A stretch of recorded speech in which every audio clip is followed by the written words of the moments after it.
Aujourd'hui, je vais vous accompagner pour la mise en service d'un lave-vaisselle.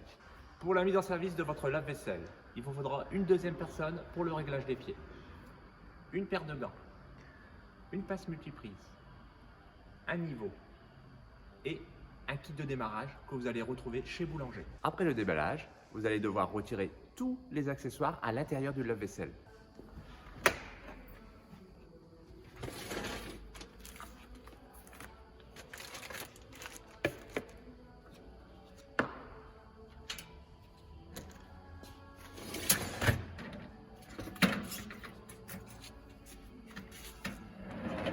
À l'intérieur du lave-vaisselle, vous allez retrouver la notice, le tuyau d'arrivée d'eau, la crosse pour le tuyau d'évacuation, l'entonnoir pour le réservoir à sel et aussi ces deux cales du panier du bas que vous n'avez plus besoin, que vous pouvez mettre à la poubelle.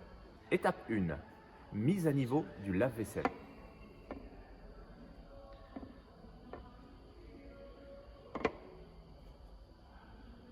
Si besoin, vous avez la possibilité de régler le niveau à l'aide des pieds qui se trouvent sous l'appareil.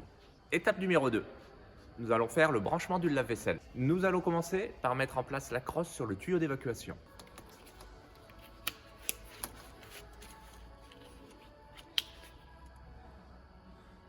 Vous allez pouvoir brancher votre tuyau de vidange dans votre évacuation. Mais attention, vous devez respecter la hauteur minimum de 60 cm et maximum 1 mètre.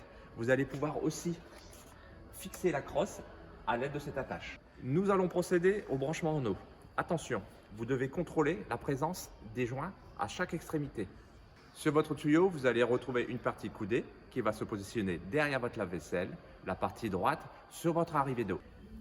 Attention, il est important de respecter le sens du coude en fonction de votre arrivée d'eau pour éviter un passement du tuyau. Nous allons procéder au branchement électrique.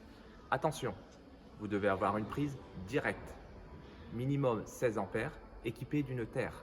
Il est formellement interdit d'utiliser des multiprises ou une rallonge. Étape 3, remplissage du pot à sel et du liquide de rinçage. Je dévisse le bouchon à sel. Je le remplis entièrement d'eau. Puis, à l'aide de l'entonnoir, je le remplis en sel. Je n'oublie pas de fermer correctement le bouchon.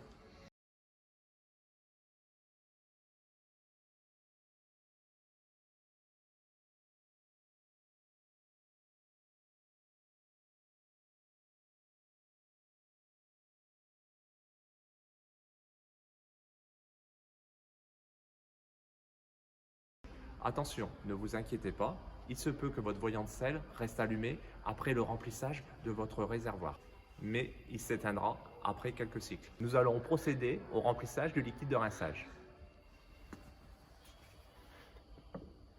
Il faut remplir impérativement jusqu'au témoin. Si problème, se référer à la notice. Attention, il est impératif de nettoyer l'excédent de produit à l'aide d'un chiffon. Étape 4, réglage puis essai. Réglage de l'adoucisseur. Il se fera en fonction de la dureté de votre eau. Pour le liquide de rinçage, le réglage se fera en fonction de vos résultats de séchage. Après chaque remplissage de sel, il est impératif de faire un cycle à vide pour éliminer tous les résidus.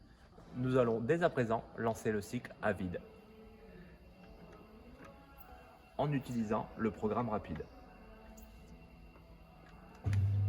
Petit conseil, nettoyez votre filtre tamis une fois par semaine. Surtout, n'oubliez pas de le clipser. Pensez à utiliser une fois par mois un programme haute température. Pensez aussi à éliminer le maximum de résidus alimentaires de votre vaisselle. Et pour l'entretien de votre lave-vaisselle, je vous propose ce produit dégraissant que vous allez trouver chez Boulanger, à utiliser tous les trimestres.